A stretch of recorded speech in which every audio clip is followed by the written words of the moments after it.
할렐루야. 잘 오셨습니다. 오늘도 하나님께서 함께 하시고 은혜 주시는 믿음의 예배가 될 줄로 믿습니다. 오늘도 하나님의 일하심을 경험하십시오. 은혜 받으시고 또 응답 받으셔서 그 일하심을 가득 경험하시고 돌아가시기를 축원합니다. 우리 좌우 앞에 계신 분들과 이렇게 인사하겠습니다. 오늘도 잘 오셨습니다. 오늘도 잘 오셨습니다. 또 이렇게 인사할까요? 하나님이 당신과 함께 하십니다. 당신과 함께 하십니다. 네, 좋습니다. 오늘은 사무엘상 14장 36절에서 52절까지의 본문을 근거로 살리려는 자, 죽이려는 자 라는 제목으로 함께 은혜를 나누고자 합니다. 말씀 제목 한번 따라해 보실까요? 살리려는 자, 죽이려는 자. 말씀 제목이 좀 과격하죠? 그래서 아마 더 기억에 잘 나시리라 믿습니다. 우리가 지난주에는 사울이 죄송합니다. 이스라엘 백성들, 그러니까 군대인 사람들에게 금식을 명령했었죠. 다른 군인들은 백성들은 다 지켰지만 그의 아들인 요나단은 이것을 듣지 못하고 지키지 못하였습니다. 백성 중 한 사람이 요나단이 지팡이 끝에 꿀을 찍어서 먹는 모습을 보고 당신의 아버지인 사울이 금식을 명령하였는데 당신 먹으면 안 되는데 왜 먹었냐? 라고 이렇게 물어보죠. 그때 사울이 이같이 이야기합니다. 내가 이 꿀 조금만 먹어도 이렇게 기력이 회복되고 눈이 밝아졌는데 우리의 동족인 이스라엘 사람들이 무엇이라도 좀 먹고 전쟁을 했으면 더 큰 승리를 거두었을 텐데 아버지의 그 결정이 좀 아쉽다. 좀 어리석은 결정인 것 같다라고 이야기를 합니다. 근데 중요한 것은 이스라엘 백성들이 이렇게 굶주리다 보니까 블레셋 사람들이 도망간 그 자리에 남겨져 있던 가축들을 먹게 되는데 그래서 피째 먹었다라는 거죠. 하나님의 율법에는 어떠한 가축들도 피채 먹지 말라고 했는데 당시의 사람들은 너무나 배고픈 나머지 그것을 피채 먹게 됩니다. 이 모습을 보고 사울이 백성들을 향하여서 나무라죠. 사실 이렇게 백성들이 피채 가축을 먹었던 건 그 이유가 무엇일까요? 사울이 금식을 시켰기 때문에 그러하죠. 하지만 사울은 자신에게는 어떠한 잘못도 과오가 있다는 것을 인정하지 않고 모든 잘못을 그것을 그대로 먹었던 사람들에게 돌리면서 이렇게 이야기를 합니다. 너네가 그냥 먹지 말고 이 돌을 갖고 왔으니 여기다가 가축의 피를 다 빼고 이제는 그 다음에 먹어라 하면서 제단을 쌓기를 시작했었습니다. 오늘 말씀은 그 이어서 말씀인데요. 여전히 블레셋 사람들과의 전쟁 중에 있는 상황입니다. 그래서 36절 말씀을 보시면 이렇게 언급합니다. 사울이 이르되 우리가 밤에 블레셋 사람들을 추격하여 동틀 때까지 그들 중에서 탈취하고 한 사람도 남기지 말자. 우리가 이르되 왕의 생각에 좋을 대로 하소서 할 때에 제사장이 이르되 이리로 와서 하나님께로 나아가사이다 하매 라고 이야기를 합니다.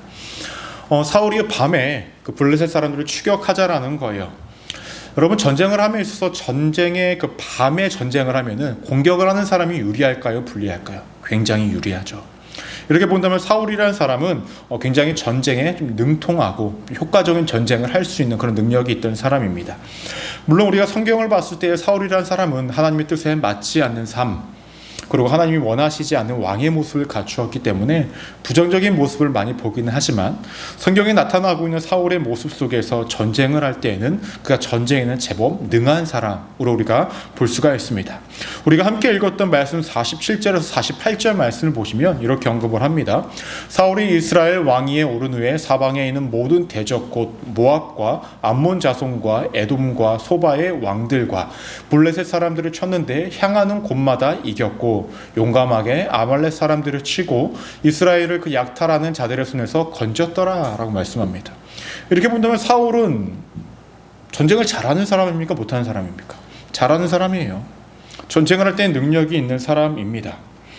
근데 이러한 사울의 어떠한 그 명령이기도 하고 백성들을 이끌고자 했던 이 외침에 백성들이 뭐라고 대답을 하냐면 이렇게 언급합니다. 왕의 생각에 좋을 대로 하소서라고 말을 해요. 이것을 다르게 번역하면은 당신의 눈에 좋은 것을 행하소서라고 이야기하는 거예요. 당신의 눈에 보기에 좋은 것을 행하소서. 당시의 눈이라고 이야기하는 것은 판단력입니다. 판단력. 그러면 왕이 판단하기에 좋을 대로 하소서라고 백성들이 이같이 이야기해요. 근데 백성들이 이러한 발언을 지금 한 번 처음에 이루어지는 것이 아니라 또 그 이후에 40절에서도 동일하게 이야기합니다. 왕의 생각에 좋을 대로 하소서라고 백성들이 이야기를 합니다. 여러분, 이스라엘 백성들, 사울뿐만 아니라 이스라엘 백성들은 누구의 뜻을 따라야 하는 존재들인가요? 왕의 말입니까? 아니죠. 하나님의 뜻에 따라 살아가야 하는 존재들입니다. 근데 오늘 말씀을 보니까 왕이 보기에 좋을 대로 하라고 이야기를 합니다. 이것은 어떠한 상황과 하냐면 사사시대에 가장 많이 등장하는 말씀이 무엇이냐면 자기 소견에 옳은 대로 행했다라는 말이에요. 그러면 이 사사시대에 일어났던 이스라엘 백성들의 죄악된 모습들이 현재 누구에게도 나타나고 있습니까? 이 왕이 세워진 이 시대에도 여전히 동일하게 나타나고 있습니다.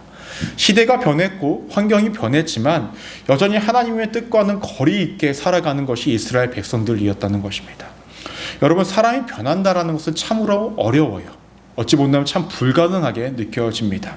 시간이 지난다고 해서 사람이 변합니까? 꼭 시간이 사람을 변화시키는 것은 아니에요. 삶의 환경이 변했다고 그 사람이 변할까요? 꼭 그런 것만은 아닙니다. 사람이 변할 수 있는 기준은 하나님이 주시는 은혜를 받아야 변할 수 있어요. 그런데 그 은혜를 받았다고 해서 그 사람이 무조건 변하는 것도 아닙니다. 은혜를 받았다는 것을 그 사람이 인정할 줄 알아야 돼요. 믿어야 돼요. 더 나아가서 그 은혜를 내가 받은 자라는 것을 인식할 수 있어야 해요. 그래야만 그 사람이 변할 수 있는 것입니다. 그렇지 않고는 그 사람이 순간적으로는 변할 수 있어도 그 사람의 삶이 변하는 것은 아니다라는 것입니다. 여러분들은 어떠하신가요? 제가 지금 드린 말씀에 공감이 좀 되십니까? 이 말씀을 들으시면서 누군가는 과거에 내가 잘못했던 것들을 여전히 하고 있으면서 아이고, 내가 참 변하지 않는다 라고 생각하시는 분도 있을 거예요. 그렇다면 이러한 고백을 하십시오. 하나님, 내가 주의 은혜를 받게 하여 달라고. 그 은혜를 내가 주께서 주신 것들을 믿고 인정하게 해달라고. 그리고 내가 그 은혜에 따라 살아가게 해달라고. 그럼 우리가 변할 수 있다는 거예요. 우리의 마음대로 변할 수 있는 것도 아니고 시간도 환경도 우리를 변화시키지 못합니다. 그러니 그런 믿음의 고백이 여러분들의 삶에 임하셔서 이스라엘 백성들이 과거에 했던 그 악행을 여전히 하고 있는 그 모습이 우리 모두에게 있지 않기를 주님의 이름으로 간절히 축원합니다. 말씀을 이어서 보시면 당시에 그 사울이 우리가 적군을 밤에 공격하자라고 했을 때에 백성들이 왕이 좋을 때로 서서라고 이야기합니다. 근데 이때에 이 제사장 아이야라는 사람이 이것에 대해서 반대를 합니다. 아이야는 뭐라고 이야기하냐면 하나님께 먼저 물어보자라는 거예요. 우리가 그냥 지금 전쟁을 할 게 아니라 하나님께 먼저 묻고 나아가자라고 이야기를 합니다. 왜 그럴까요? 전에도 말씀을 드렸지만 당시의 왕들은 전쟁을 나가기에 앞서서 자신이 믿는 신들에게 이 전쟁을 해야 하는지 말아야 하는지를 관례적으로 묻는 것이 의식이었습니다. 때문에 아이야는 그것을 묻자라는 거예요. 왜냐하면 전에 사울이 전쟁이 나가기 전에 하나님께 묻는 와중에 하나님의 뜻을 듣지도 않고 바로 또 전쟁을 하지 않았습니까? 그러니 이번에는 하나님께 묻고 그 뜻을 듣자라는 거예요. 그런데 중요한 것은 이 사건을 가지고 누군가는 이렇게 이야기합니다. 사울도 그렇고 제사장 아이야도 그렇고 사실 하나님의 뜻에는 관심이 없다라는 거예요. 사울이라는 사람은 오로지 전쟁에서 승리하는 것에만 관심이 있지 하나님의 뜻에는 관심이 없다라는 거예요. 아이야라는 사람은 전에 사무엘을 대신해서 제사장의 역할을 감당하기 때문에 자신이 해야 할 역할을 감당하면서 자신의 어떤 권위와 위치를 지키기 위해서 이 같은 행동을 하고 있다라는 거예요. 뭐 어떻게 이야기하든지 간에 제가 봤을 때는, 제가 말씀을 묵상했을 때는 아이야의 행동, 즉 하나님께 묻고 나아가자라는 것은 최소한의 제사장으로서의 양심을 지킨 행동이라고 저는 보고 싶습니다. 왜냐하면 이전에 사울이 하나님의 뜻을 듣지도 않고 전쟁을 출발함으로 통하여서 어떠한 일을 발생시켰습니까? 이스라엘 백성들에게 금식을 하라고 이야기를 해요. 그 금식을 하라고 했던 게 하나님의 뜻이었습니까? 그 누가 봐도 하나님의 뜻처럼 보이지 않았단 말이죠. 더 나아가서 전쟁을 자신 마음대로 하는 것을 봤던 이 제사장 아이야는 더 이상 이 사울의 만행을 막기 위해서 하나님의 뜻을 구해보자라고 이야기한 것입니다. 그리고 아까 전에 제단도 쌓았으니 그 제단에서 물어보자라고 이야기를 한 것입니다. 그런데 여기서 한 가지 문제가 발생이 되었죠. 제단을 쌓고 하나님께 제사를 드리며 물어봤는데 하나님께서 대답을 하지 않으신다라는 거예요. 사울은 물어봤겠죠. 하나님, 블레셋으로 칩니까? 말아야 합니까? 하나님은 침묵하십니다. 어떠한 대답도 하지 않으십니다. 사울의 입장에서는 하나님이 침묵을 하시니 굉장히 불안했을 거예요. 차라리 하지 마라 라고 말씀하시면 마음 편했을 것이고 나아가라 라고 하면은 그 말씀에 순종하며 나아가면 되는데 침묵하시니 불안했을 것입니다. 왜 불안했을까요? 이전에도 침묵하셨고 지속적으로 침묵하시니 그의 마음에는 더 큰 불안이 쌓일 수밖에 없었을 것입니다.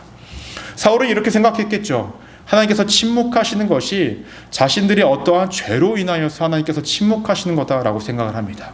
그래서 백성들과 무엇을 하려고 하냐면 누가 죄인인지를 색출하려고 이제 그러한 작업을 시작합니다. 어떻게 했냐면 제비 뽑기로 합니다. 39절 말씀 제가 한번 읽어드리도록 하겠습니다. 이스라엘을 구원하신 여호와께서 살아계심을 두고 맹세하노니 내 아들 요나단에게 있다 할지라도 반드시 죽으리라 하되 모든 백성 중 한 사람도 대답하지 아니하매라고 말씀합니다. 색출을 하는데 하는 방법이 있습니다. 어떻게 하냐면 한쪽에는 백성들을 세워놓습니다. 또 다른 한쪽에는 사울 자신과 요나단을 세워놔요. 그리고 제비를 뽑았을 때에 뽑히는 쪽이 죄인이 있다라는 것입니다. 누가 뽑히죠? 사울과 요나단이 있는 데가 뽑혀요. 그리고 한 번 더 제비를 뽑아요. 사울 자신과 요나단 중에서 누가 죄인인지를 뽑습니다. 누가 뽑힙니까? 요나단이 뽑혀요. 근데 사울이 좀 전에 뭐라고 이야기했습니까? 내 아들이라 할지라도 죄인이라고 한다면 내가 반드시 죽으리라 라고 말씀을 합니다. 사울이 이렇게 말을 하게 된 배경이 무엇이었을까요? 자신의 아들이 무엇인가를 먹은 죄인이라는 것을 알았기 때문일까요? 몰랐기 때문일까요? 몰랐어요. 몰랐기 때문에 이 같은 일을 행한 것입니다. 하지만 누구는 알았습니까? 백성들은 알았죠. 왜 알았습니까? 요나단이 꿀을 찍어 먹었을 때 그때 한 백성이 요나단에게 이야기하지 않았습니까? 지금 금식이 선포된 상태인데 당신이 이걸 먹으면 어떡하냐고. 백성들은 다 알고 있었어요. 그러니 뭐라고 대답을 하지 않습니까? 왕의 뜻대로 하소서라는 대답을 하지 않아요. 여러분, 전에 말씀을 드린 거가 있었죠. 세상에 나만 모르는 비밀이 있어요. 나만 모르는 비밀. 그렇죠? 저랑 친해서 친한 사람들은 저에게 말하지 못하는 것들이 있어요. 그렇죠? 저랑 안 친한 사람들은 나랑 별로 관계가 없으니까 말을 안 해줘요. 그래서 세상 사람들 다 아는데 저만 몰라요. 그런 경우가 누구에게 많이 일어날까요? 저에게 많이 일어나요. 우리 성도님들 다 아는데 나만 몰라. 네, 그러한 일들이 간혹 있기도 하더라고요. 사울이 그러한 상황이에요. 백성들하고 모두 다 알아요. 누가 꿀을 찍어 먹었는지, 누가 뭘 먹었는지, 사울을 찾으려고 한 사람이 누군지. 근데 사울만 모르고 있는 상황에서 뽑았으니 누구입니까? 그의 아들 요나단이었다라는 것입니다. 중요한 건 사울의 발언이었죠. 자신의 아들 요나단이라 할지라도 반드시 죽으리라 라고 말합니다. 이 같은 말은 전에 그 사사였던 입다가 했던 말과 동일합니다. 사사기 11장 30절에서 31절 말씀 우리 함께 한번 읽어볼까요? 시작. 그가 여호와께 서원하여 이르되 주께서 과연 암몬 자손을 내 손에 넘겨주시면 내가 암몬 자손에게서 평안히 돌아올 때에 누구든지 내 집 문에서 나와서 나를 영접하는 그는 여호와께 돌릴 것이니 내가 그를 번제물로 드리겠나이다 하니라 라고 말합니다. 결국 누구로 드리게 됩니까? 자신의 딸. 함부로 뱉었던 그의 말이 자신의 딸들을, 자신의 자식들을 희생시킬 수 있는 상황에 이르게 되었다라는 것입니다. 사울도 마찬가지죠. 자신의 아들의 이름을 언급하면서 이 같은 행위를, 만행을 행하고 있는 것입니다. 사울의 입장에서는 과거 믿음의 선조였던, 사사였던 그 입다의 모습을 보면서 좀 깨달아서 자신의 입술을 좀 조심할 필요가 있었는데 그러지 못했다라는 것입니다. 근데 역으로 여러분 반대로 요나단의 모습을 한번 보겠습니다. 요나단은 어떠한 모습을 보였습니까? 전쟁이 나가기 전에 여호와의 구원은 사람의 많고 적음에 달리지 아니하였다라고 이야기하면서 전에 기드온이 보여줬던 그 모습을, 그 가운데 함께 하셨던 하나님을 바라보며 그 사건을 기억하며 나아갑니다. 실제로 그 전쟁 가운데서도 적군이 서로 싸우는 모습이 동일하게 이루어졌고 적은 수로 큰 수를 이기게 되는 그러한 역사적인 사건이 발생이 되어졌죠. 분명히 두 사람 다 과거의 믿음의 선조들의 모습을 보면서 살아왔는데 누구는 정말로 하나님이 기뻐하시는 모습대로 살아갔고 누구는 정말로 하나님이 기뻐하시지 않는 만행을 일삼으며 살아왔다라는 것입니다. 참으로 어리석죠. 사실 우리들이 살아가는 이 세상 속에서도 우리에게도 두 가지 길이 놓여져 있습니다. 하나는 무엇이냐면 말씀에서 언급된 믿음의 선조들의 옳은 길을, 믿음의 정도로 따라가는 길이 있고요. 또 다른 길은 말씀에서 언급된 죄악된 길로 따라가는 그 길이 있습니다. 말씀을 본다면 우리가 어디로 따라가야 하는지는 명확히 알고 있죠.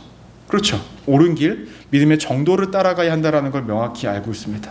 하지만 정작 내 삶에 적용하려고 할 때는 말씀을 싹 지워져요. 말씀을 기억 하나도 안 나고 내 기분대로, 내 뜻대로, 내가 해왔던 대로 살아가다 보니 우리가 죄악의 길에 빠질 때가 있다는 것입니다. 여러분, 영적으로 깨어있지 않다고 한다면요, 우리는 늘 반복하며 죄악의 길을 선택합니다.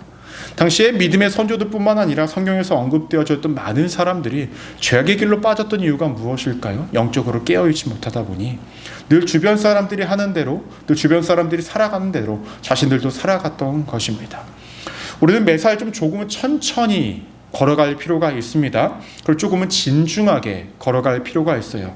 무엇이냐면 내가 선택한 것들이, 내가 바라보는 것들이, 내가 나아가고자 하는 그 길이 정말로 하나님께서 원하시는 길이고 믿음의 선조들이 보여줬던 옳은 길인지를 다시 한 번쯤은 판단하면서 나아갈 수 있어야 한다는 것입니다. 말 한마디도, 마음으로 품는 것도, 행동하는 것 하나하나도, 공동체 생활을 하는 것도, 가정에서 살아가는 것도, 그 모든 것들도 말입니다. 여러분, 어떠한 선택의 기로에서 약간 의아하게 생각이 되어지고 무엇인가 마음에 조금 찝찝함이 생기면 급하게 움직이지 마십시오. 한 번 더 기도하십시오. 한 번 더 멈춰 서십시오. 조금 늦게 가더라도 바르게 가는 길이 더 빠른 길이고 더 올바른 길입니다. 그러니까 성급하게 가지 마시고 진중하게 천천히 하나님께 묻고 나아가십시오. 마치 요나단이 믿음으로 나아가지만 그 가운데서 하나님의 메시지를 그때그때마다 듣고 판단하고 나아갔듯이 나아간다면 우리는 정말 하나님이 원하시는 믿음의 길을 걸어갈 수 있다는 것입니다. 저와 우리가 그렇게 믿음의 길을 잘 걸어가시기를 주님의 이름으로 간절히 축원합니다. 말씀이 이어서 보시면 누가 죄가 있는지를 판단했을 때에 결국에는 이 요나단이 걸리게 되었죠. 근데 이때에 사울이 뭐라고 이야기하냐면 43절 말씀을 함께 볼까요? 사울이 요나단에게 이르되 내가 행한 것을 내게 말하라. 요나단이 말하여 이르되 내가 다만 내 손에 가진 지팡이 끝으로 꿀을 조금 맛보았을 뿐이오나 내가 죽을 수밖에 없나이다 라고 말을 합니다. 요나단은 몰랐죠. 아버지가 그러한 공포를 했는지 몰라서 꿀 조금 먹은 것이 전부였습니다. 근데 요나단의 입장에서는 굉장히 억울할 수 있잖아요. 듣지 못했으니까. 근데 요나단의 말을 뭐라고 이야기를 합니까? 조금의 억울함도 표출하지 않습니다. 그냥 아버지가 이야기하신 대로 순종하겠다라는 자세로 받아들이고 있습니다. 여러분들이 만약 사울이라면, 요나단의 아버지라고 한다면 여러분들은 어떻게 행동하실까요? 일반적인 보통의 아버지라면 하나님께 그리고 사람들에게 호소할 거예요. 내 아들이고 내 왕자이니 좀 어떻게 좀 잘 넘어가 보자, 이렇게 이야기하는 것이 당연하지 않습니까? 여러분들 그렇게 하시지 않을까요? 여러분들 저놈의 자식은 안 돼 그렇게 하시겠습니까? 아니죠. 어떻게든 살리려고 했을 거예요. 근데 44절을 보니까 우리 함께 한번 읽어볼까요? 시작. 사울이 이르되 요나단아 내가 반드시 죽으리라. 그렇지 않으면 하나님이 내게 벌을 내리시고 또 내리시기를 원하노라 하니 라고 말씀합니다. 성경이니까 조금 품위 있게 요나단아 내가 반드시 죽으리라. 그렇지 않으면 하나님이 내게 벌을 내리시고 또 내리시기를 원하노라 라고 말을 했지만 일반적으로 말을 했으면 뭐라고 말을 한 것일까요? 야, 너가 안 죽으면 내가 죽어. 그냥 네가 죽자 이거예요. 간단하게 이야기하면. 아닙니까? 맞잖아요. 네가 안 죽으면 내가 죽어. 야, 왕이 죽어야 되겠냐? 그냥 너 하나 희생하자 이거예요. 그러니까 자기 살기 위해서 아들 죽이겠다라고 이야기하는 것입니다. 근데 이러한 그 사울의 반응에 백성들의 반응이 참으로 흥미롭습니다. 45절을 보니까 이렇게 언급합니다. 백성이 사울에게 말하되 이스라엘에게 이 큰 구원을 이룬 요나단이 죽겠나이까? 결단코 그렇지 아니하나이다. 여호와의 살아계심을 두고 맹세하옵나니 그의 머리털 하나도 땅에 떨어지지 아니할 것은 그가 오늘 하나님과 동역하였음이나이다 하여 백성이 요나단을 구원하여 죽지 않게 하니라 라고 말합니다. 지금까지 아까도 사울이 지속적으로 이야기했을 때에 백성들의 반응을 동일했습니다. 왕이 보시기에 좋을 대로 하소서.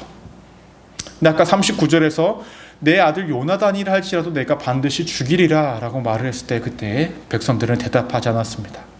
왜 대답하지 않았을까요? 이유는 명확하게 보여주고 있죠. 백성들은 알고 있었어요. 요나단이 꿀을 먹은 것을. 백성들은 알고 있었습니다. 하나님이 요나단과 함께하고 있는 것을. 백성들은 알고 있었어요. 이 전쟁의 진정한 리더자는 요나단이었다는 것을 알고 있었어요. 때문에 그와 같은 대답을 하지 않고 이 큰 구원을 이룬 요나단을 살리기 위해 애를 쓰기 시작합니다. 그리고 요나단을 죽이지 말아야 한다고 강력하게 이야기를 해요. 이러한 백성들의 말에 사울은 어찌할 바를 모르죠. 어떻게 할 수가 없어요. 그래서 그가 행한 행동을 더 이상 블레셋을 추격하지 않고 전쟁을 멈추고 맙니다. 그 블레셋도 그들이 돌아가게 되었습니다. 여러분, 오늘 말씀을 보니까 두 부류의 사람들이 있어요. 첫 번째 사람은 살리려고 하는 자입니다. 그리고 두 번째 사람은 죽이려고 하는 자예요. 여러분, 오늘 말씀에서 살리려고 하는 자는 누구일까요?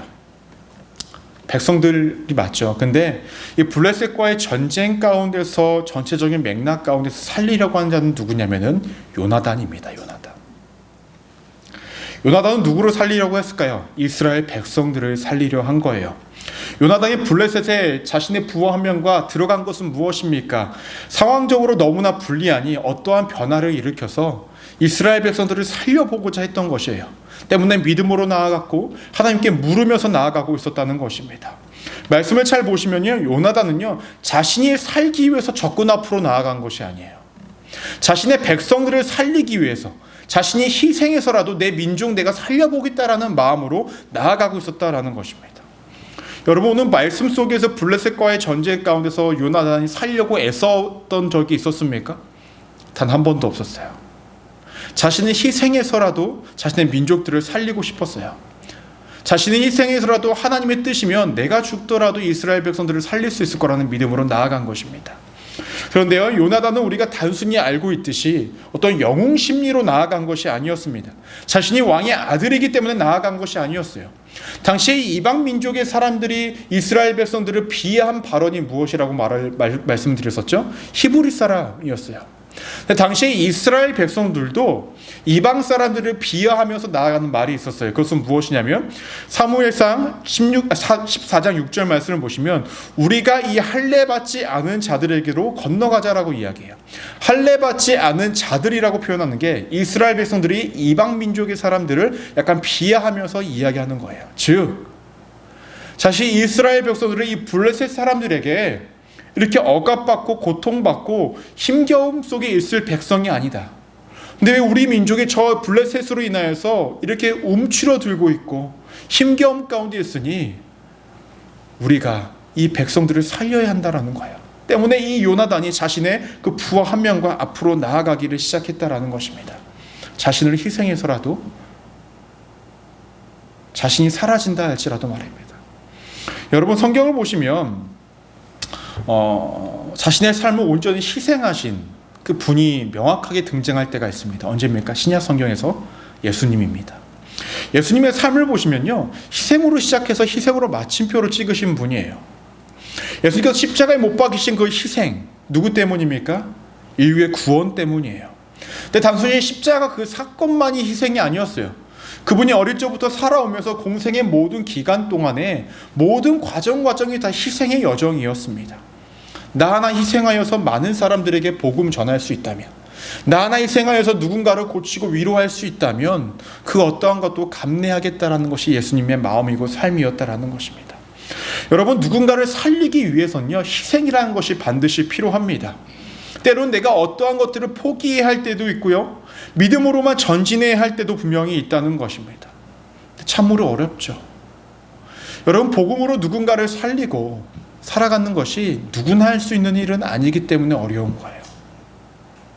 누구나 할 수 있는 일이라고 한다면 하나님께서 명령하시지도 않았을 것입니다. 그 희생과 포기, 때로는 내려놓음, 때로는 내 삶을 다 뒤로하고 나아가야 하는 것, 그것이 있어야만 우리가 누군가를 살릴 수 있는 역할을 감당할 수 있다는 것입니다. 요나단의 발걸음은요, 굉장히 미약했어요. 그렇죠? 자신과 부하 한 명 나아가서 전쟁을 해야 했기 때문에 굉장히 미약했죠. 하지만 그 결과는 미약하지 않았습니다. 여러분들의 주변에 예수 그리스도를 모르고 살아가는 누군가를 살리기 위한 것, 실망하고 실족하여서 삶의 모든 것들을 포기하고 쓰러져 있는 그 분을 영적으로나 심적으로나 육적으로나 살리기 위해 애써 나아가는 그 발걸음이 굉장히 소박해 보이고 미약해 보인다 할지라도 그 길이 하나님과 함께하는 길이라고 한다면 그 결과는 하나님께서 위대하게 만들어 가신다라는 거예요. 반드시 살리신다라는 것입니다. 저는 여러분들이 이 세상 속에서 많은 사람들을 살리는 자로서의 삶을 살아가기를 소망합니다. 그러하기 위해선 우리 안에 어떠한 희생이 분명히 뒤따라야 합니다. 그 희생 하기 힘드십니까? 힘드실 수 있어요. 근데 여러분도 그 희생 받고 살아가고 계신 거 아닙니까? 예수님께서 주신 십자가의 희생 받고 살아가시는 거 아니세요? 그렇게 반복되는 죄악 가운데 살아가지만 여전히 하나님이 우리를 지키시고 보호하시고 붙잡아 주시는 그 희생 우리도 받고 살아가는 것 아닙니까? 그러니 우리도 할 수 있어야죠. 우리도 나눠야죠. 여러분들이 희생을 통하여서 여러분들이 계신 모든 곳곳에서 많은 사람들을 심적으로나 또는 영적으로 살려내시는 역할을 감당하시는 우리 믿음의 성도님들 되시기를 주님의 이름으로 간절히 축원합니다. 다음으로 보시면 죽이려고 하는 자가 있어요. 그 자가 누구냐면 너무나 잘 알고 있듯이 사울입니다. 사울은 누구를 죽이려고 했습니까? 누구를 죽이려고 했을까요? 누구요? 아들 요나단? 정확하게는 아들 요나단이 아닙니다. 자신의 명령을 따르지 않는 자를 죽이려 했던 거죠. 근데 거기에 요나단이 속하여진 것뿐입니다. 마치 자신의 명령이 하나님께서 명령하신 것처럼 이야기를 합니다. 그래서 그 명령을 지키지 않는 자는 죽여도 자신에게는 아무런 해가 없다, 잘못이 없다라고 이야기하며 공포하며 나아갔습니다. 겉으로 봤을 때는 하나님의 명령을 따르는 것처럼 사울은 이야기했지만 그 속에는 자신의 명령뿐, 자신의 명령에 불복종한 사람에 대한 처벌만 있었을지 하나님의 뜻과 하나님의 마음은 조금도 있지 않았습니다.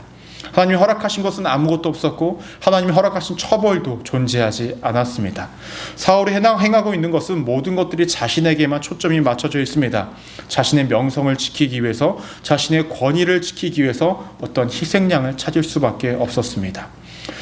마치 자신에게는 흠이 없는 것처럼, 자신은 완전한 자인 것처럼 나타내기 위해서 누군가를 희생시켜야만 했죠. 그것이 사울의 모습이었다는 것입니다.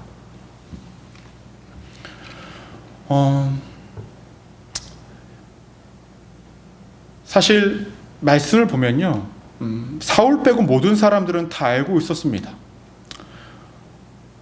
사울의 하는 행동이 하나님께서 원하시지 않는다라는 것을, 하나님이 그와 함께하지 않는다라는 것은 모든 사람들이 알고 있었어요. 백성들이 뭐라고 이야기를 합니까? 이 구원을 이끈 것은 요나단이라고 이야기해요. 이 전쟁의 승리는 사울 때문에 이긴 것이 아니라 요나단 때문임을 백성들도 알고 있어요.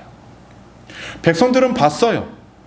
하나님이 요나단과 함께하고 있는 것, 사울과 하나님이 함께하시지 않는 것을 그들도 알고 있었습니다. 아히야도 알고 있었을 것입니다. 제사장도 하나님께 그렇게 찾고 나아갔지만 아무런 대답을 하지 않으니까 하나님이 사울과 함께하시지 않는구나라는 것을 알고 있었습니다. 사실 사울은 굉장히 외로웠을 거예요. 자신이 왕의 자리에 있지만은 그 누구도 자신을 인정해주는 사람이 없고 자신의 편에 서는 사람이 아무도 없습니다. 하나님과도 단절되었고 모든 사람들과도 단절된 상황 가운데 있었다라는 것입니다. 자신의 욕망을 채우기 위해서, 자신의 만족을 채우기 위해서 누군가를 희생시키려고 했던 자, 누군가를 죽이려고 했던 자, 하지만 그가 이루려고 한 것 중에 할 수 있는 것들은 아무것도 없었습니다. 사울이 맹세한 것을 행할 수 있었습니까? 아니요, 그 누구도 죽이지 못했어요. 사람들로부터 인정을 받았습니까? 인정도 받지 못했어요. 사람들로부터 지지를 얻었습니까? 아무런 지지도 받지 못했어요. 왕으로서 모든 것들을 할 수 있을 것이라 여겼지만 그가 할 수 있는 것은 아무것도 없었다라는 것입니다. 그 권위로 자신의 어떤 공허함을 채우고 싶었지만 그의 안에는 아무것도 채울 수가 없어서 자신의 무엇인가를 채우기에 누군가를 희생시켜야만 했다라는 것이죠. 사울이 이렇게 된 원인이 무엇일까요? 이유는 딱 두 개입니다. 첫 번째, 그의 삶에 하나님이 부재하셨습니다. 두 번째, 그의 삶에 주어진 사명이 부재했다라는 거예요. 하나님이 그와 함께 하시지 않으셨습니다. 지속적으로 말씀을 보시면 하나님은 그와 동행하셨다라는 말이 없고 그에게 말씀하셨다는 말씀이 조금도 등장하지 않고 있어요. 그가 하는 모든 것들은 자신의 명성과 자신의 어떠한 것들을 채워나가기 위해서 자기 만족적인 행위만 해나가고 있는 것입니다. 사울이 채우고자 했던 것은 누군가를 희생시켜서라도 자신을 채울 수 있다면 그 같은 것을 행했습니다. 그것이 설령 자신의 아들이라 할지라도. 더 나아가서 하나님께서 사울에게 주신 사명은 무엇입니까? 누군가를 희생시키라고 하신 것입니까? 아니죠. 자신의 백성들을 위해서 그가 희생하기를 원하신 것이 하나님의 마음과 뜻, 그의 역할 아니었겠습니까? 그는 하나님의 부재, 그의 사명의 부재 속에서 공허함을 느끼다 보니 자신의 왕으로서의 갖고 있던 권력과 그 어떠한 것으로 자신을 채우려 했지만 그 어떤 것도 채울 수가 없어 외롭게 살아가는 것이 그의 인생이었다는 것입니다. 여러분들은 어떠한 삶을 살아가고 계십니까? 스스로를 한번 되돌아볼 필요성이 있습니다. 나는 세상을 살아가면서 내가 누군가를 살리는 자인가? 아니면 누군가를 죽이고 있는 자인가를 되돌아봐야 합니다. 대부분은 이렇게 생각하실 겁니다. 내가 누군가를 살리지는 않아도 누군가를 죽이고 있지는 않다. 그렇죠? 누군가를 희생시키고 있지는 않다라고 생각을 합니다. 하지만 막상 우리의 삶을 면밀하게 되돌아보면 우리는 우리가 알지 못하게, 알게 모르게 누군가를 희생시키고 누군가의 마음을, 누군가의 영혼을 죽어가게 만들고 있는지 되돌아봐야 합니다. 사울도 몰랐을 거예요. 자신이 어느새 그러한 삶을 살아가고 있다는 것을. 왕이니까 해도 된다고 생각을 했을 것입니다. 왕이니까 나에게 이러한 권위와 어떠한 것들이 있는 거 아니야? 라고 생각을 했겠죠. 하지만 그렇지 않았습니다. 우리가 조금 변하기를 소망합니다. 참 어렵죠. 제가 하루에 1분씩 그 기도 영상을 찍으면서 기도로 오늘 또 이렇게 준비하면서 하나님 어떠한 기도를 또 준비해서 영상을 찍어야 할까요? 라고 기도를 하면서 기도를 준비하는데 하나님 정말로 하나님의 말씀대로 살아가는 것이 너무 어려워요. 때로는 하는데 어떤 특정한 상황이 되면 굉장히 어려워요. 그리고 어떤 특정한 때에 하나님 뜻대로 살아가는 것이 굉장히 어렵습니다. 그때 어떻게 하라는 거죠? 어떻게 하라는 거예요? 그때 주신 말씀 딱 하나였습니다. 무엇이냐면 너가 정말로 내가 준 은혜를 아냐? 내가 정말로 내게 준 은혜의 크기와 무게를 너가 정말로 알아? 하나님 알죠. 구원해 주시고 나를 지키시고 보호하신 그 은혜를 아는데도 너가 삶에서 살아가면서 말씀대로 살아가는 것이 어렵다 이야기하느냐? 그게 답이더라고요. 네가 정말로 그 무게와 그 크기와 그 은혜를 알면 적어도 지금보다는 더 말씀대로 살아가기 위해 애쓰고 힘들다 이야기하기 전에 어려워질 그때에 내게 한 번 정도 더 기도하지 않았겠냐? 그러한 마음을 주시더라고요. 맞습니다, 하나님. 그 말이 정답이네요. 힘들다 이야기하고 어렵다 이야기하고 나는 사람이니까 이 정도 했으면 됐어 라고 우리의 마음에 생각이 들 때가 있지 않습니까? 그때마다 아까 제게 주신 마음이 그 마음이었습니다. 누군가를 위해 희생하고 누군가를 살리는 역할 굉장히 어렵죠. 근데 또 그것만큼 어려운 게 누군가를 희생시키지 않고 누군가를 죽이지 않는 것도 너무나 어렵습니다. 하지만 정말로 여러분들이 구원의 은혜를 받고 하나님의 뜻 가운데 살아가는 자이들이십니까? 하나님의 보호하심을 받고 하나님의 인도하심을 받고 살아가심을 인정하십니까? 그렇다면 오늘 이 말씀 지키면서 살아가기 어려울 때에 한 번 정도는 기도해 보십시오. 그리고 한 번 정도는 다시 한번 시도를 해보십시오. 그때 하나님께서 일하실 것입니다. 그때 한순간의 선택이 죽이는 자에서 살리는 자로 변하게 될 것이고 살리는 자에서 죽이는 자로 넘어갈 수도 있다는 것이죠. 저는 부디 여러분들이 늘 주변의 모든 사람들을 살리는 자로 살아가시는 우리 모두가 되시기를 주님의 이름으로 간절히 축원합니다. 기도하시겠습니다.